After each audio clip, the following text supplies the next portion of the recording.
Oh, hi. I'm just looking to see if we fired Ken Norton yet. Just run the intro.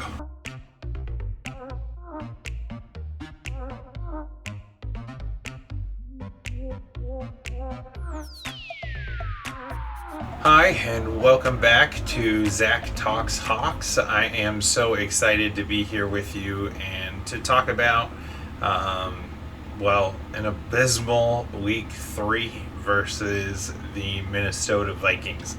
It was not pretty. It was a game that was close going into halftime, but ultimately, it never really should have been close.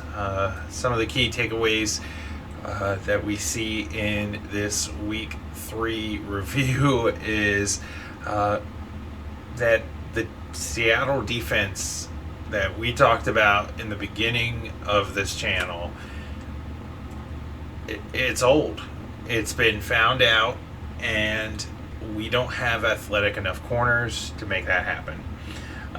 Within the fan base, there's this outcry to get rid of Trey Flowers as a cornerback, but we're kind of stuck with him, and that's our fault. That's where we are.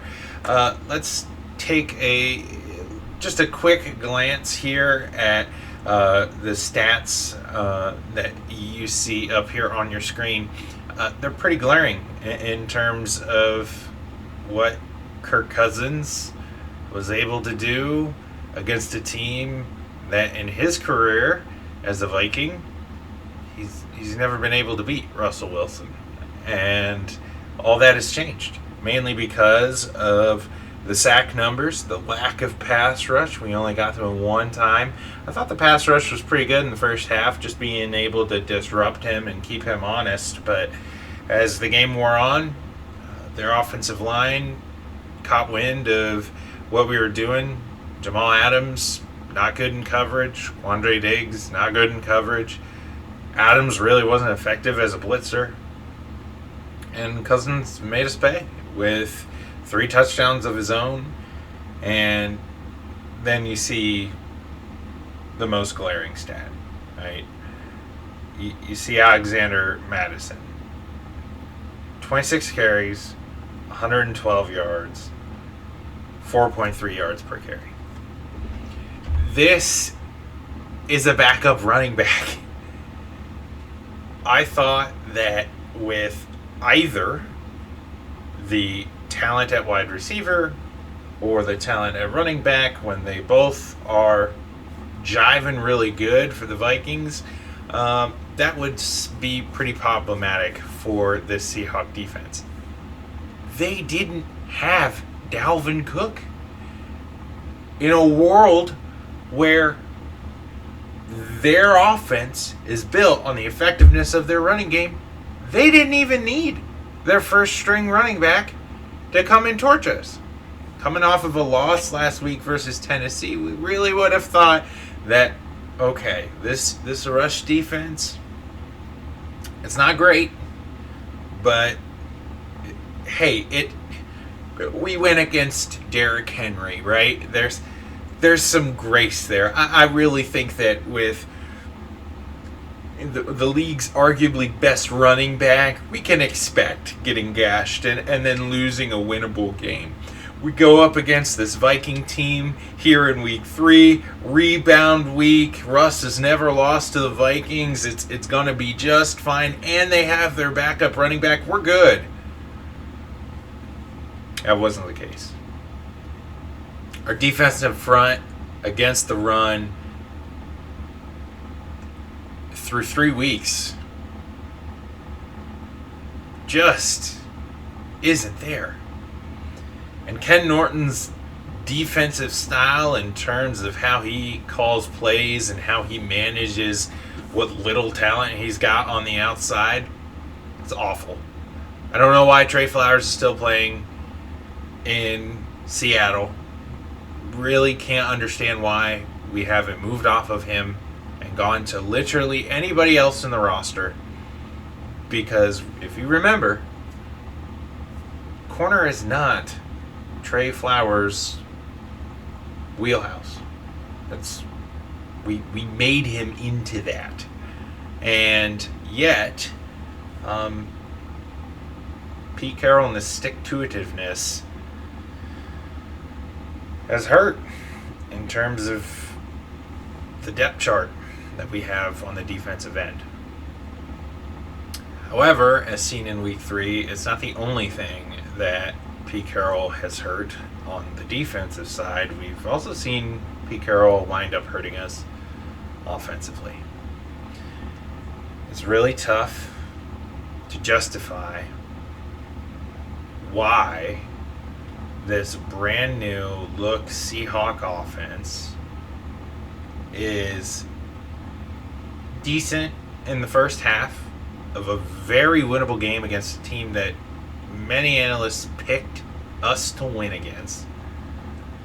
And in the second half, nothing.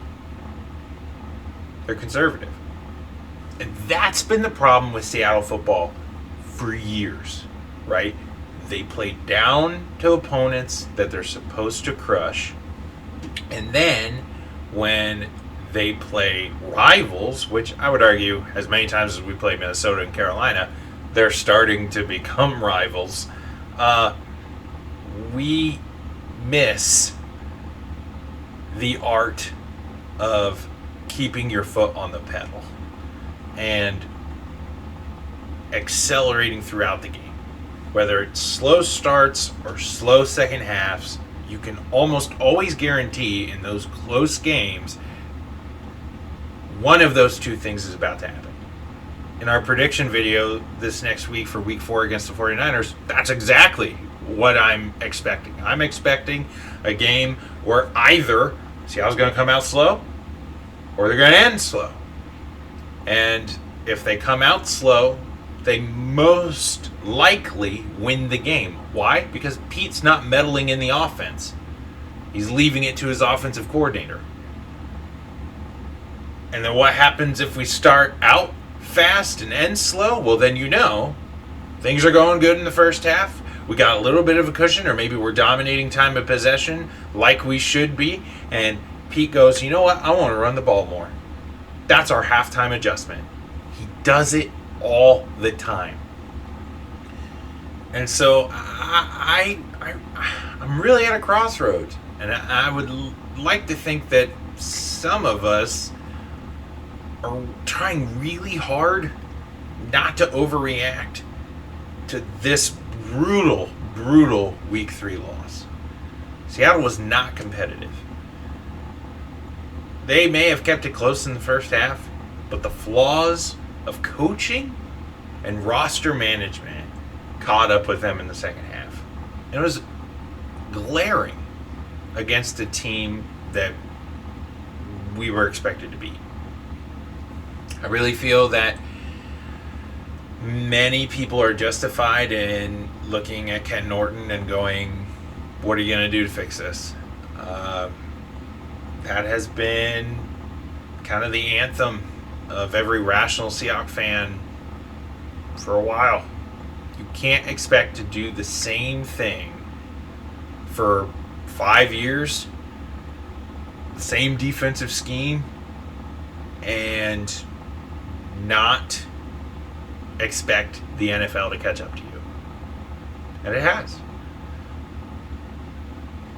Unfortunately, Seattle just simply does not have the personnel on the outside to rein in even game-managing quarterbacks like Kirk Cousins. And with Pete meddling in the offense, either in the first or second half, you're going to lose games like this. Where do we go from here? I really think that for Seattle, it's going to be a matter of just identifying that one game doesn't define our season. Russell Wilson's really good at that. Reorienting the locker room, saying, all right, we got a division game. We have a rivalry game against the 49ers. How do we not fall back into those mistakes? I hope that the locker room acknowledges where they have faltered, and maybe we might see some changes in the depth chart this week. But regardless, that Week 3 recap doesn't leave a whole lot of optimism for us moving forward. I hope that as we continue talking about Hawks, this season might turn around. It's very early, but also in the same sense, we're almost a quarter of the way done. So keep talking Hawks, and I will meet you here real soon with our Week 4 preview against the San Francisco 49ers.